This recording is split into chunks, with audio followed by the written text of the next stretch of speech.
ب100 راجل.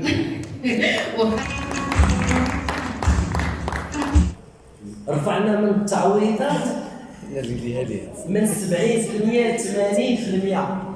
السلام عليكم مجددا. تحية لجميع المنابر الصحفية المواكبة يعني لهذه الأيام الأسبوع الوطني للثقافة والفنون في الدورة ديالو الثالثة، وذلك بدعم من وزارة الشباب والثقافة والتواصل قطاع الثقافة، احتفالا باليوم الوطني للمسرح. جمعية مسرح سيني تياتر خميسات كتقدم واحد الأيام احتفالية في إطار هذا الأسبوع اللي غادي تخللوا العديد من الورشات الماستر كلاس، وكذلك عروض مسرحية، عروض سينمائية، تكريمات. اليوم كما شفتوا اليوم الافتتاحي كان افتتاح بتكريمات وجوه أغنت الساحة الوطنية في الفن والثقافة. كان معنا اليوم التكريمات الأولى الأستاذة والمبدعة مديرة الإنتاج الأستاذة نادية أقرواش، وكذلك كان معنا في التكريم الأستاذ والمخرج المسرحي خريج المعهد العالي للتنشيط الثقافي الأستاذ سعيد عامل. تكريمات اليوم اللي لاحظتوها كانت أنها عبارة عن افتتاح لهذه الأيام الثقافية. كذلك كان معنا معرض ديال اللوحات التشكيلية اللي غادي يواكب الأيام، معرض مفتوح طيلة الأيام.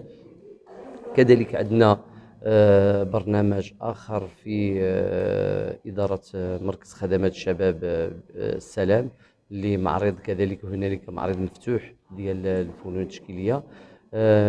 معنا غادي تكون الغرفة ديال الصناعة والتجارة والخدمات غتكون يعني حافلة بتوقيعات كتب ومؤلفات لمبدعين كبار دكاترة اللي شرفوا مدينة الخميسات والمغرب عامة.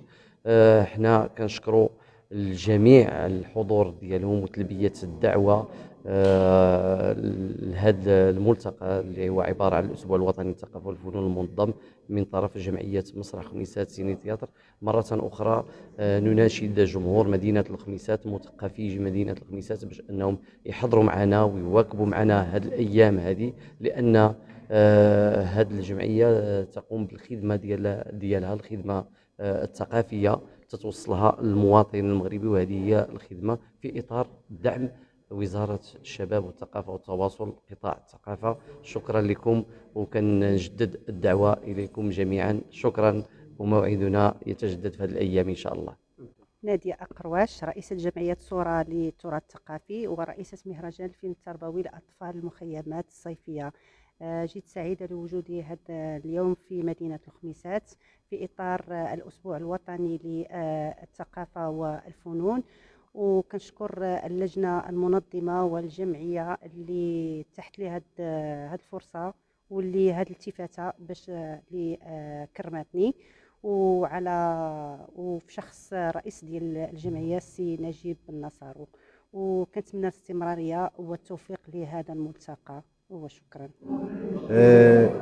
هذه مبادرة جميلة من جمعية مسرح خميسات سيني تياتر من خلال تنظيمها لهذه التظاهرة الكبيرة اللي هي المهرجان الملتقى الوطني للثقافة والفنون، واللي من خلالها يعني كدير واحد الدينامية ثقافية في المدينة من جهة، وكذلك كتحاول ما أمكن أنها تفتح واحد الجسور مع كل الفعاليات الثقافية ديال الخميسات اللي كتشتغل خارج المدينة. وهذه المبادرة يعني كتعتبر واحد المبادرة حميدة اللي ممكن أنها تخلق واحد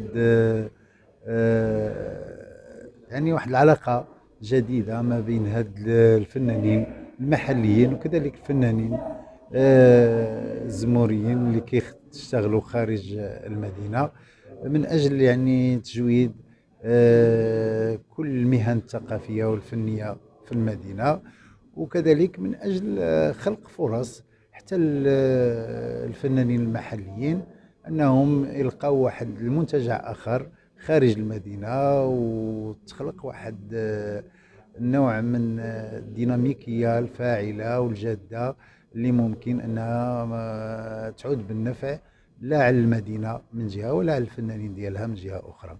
وكنشكرهم على التكريم اللي تيديروه لي بهذه المناسبه، واللي هو في الحقيقه تكليف اكثر منه تشريف، لانه في الحقيقه كيخليك دائما تتحمل واحد المسؤوليه، هذه المسؤوليه ديال الثقه ديال اهل المدينه، وكتخليك انه دائما تعود للاصول ديالك اللي هي مدينه الخميسات، اللي ما يمكن عمرنا غادي ننكروا الجميل ديالها في التكوين ديالنا، في تكوين شخصيتنا، في الاشياء اللي وصلنا لها، لان ديك الخطوات الاولى بديناها بهذه المدينه، والحمد لله انها اعطت الثمار ديالها. وكنتمنى ان كاع الخطوات ديال الفنانين اللي كاينين دابا انها تمن بخطوات اكبر واكبر، ماشي غير على الصعيد الوطني ولكن توصلت على الصعيد العالمي لماذا لا.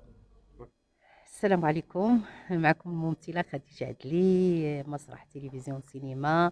أنا جيت سعيدة اليوم حاضرة في هذا الأسبوع الوطني للثقافة والفنون اللي كترأسه جمعية مسرح الخميسات سيني تياتر، وأنني نقول كلمة في حق الصديقة والزميلة الفنانة المبدعة المناضلة كما كنقول دائما نادية أكرواش، رئيسة جمعية صورة للتراث الثقافي، والمديرة الفنية والرئيسة المهرجان الفيلم التربوي للمخيمات الصيفية. تحية كبيرة للإخوان المناضلين، الإخوان اللي سهروا على هذا المهرجان الدورة الثالثة في مدينة خميسات. كنشكر نجيب ودائما جنود الخفاء على هذه البادرة الطيبة، وكنتمنى لهم الاستمرارية إن شاء الله.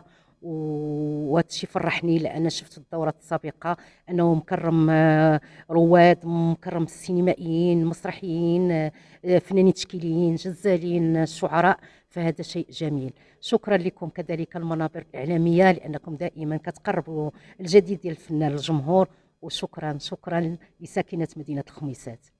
شكرا. شكرا لساكنه مدينه الخميسات.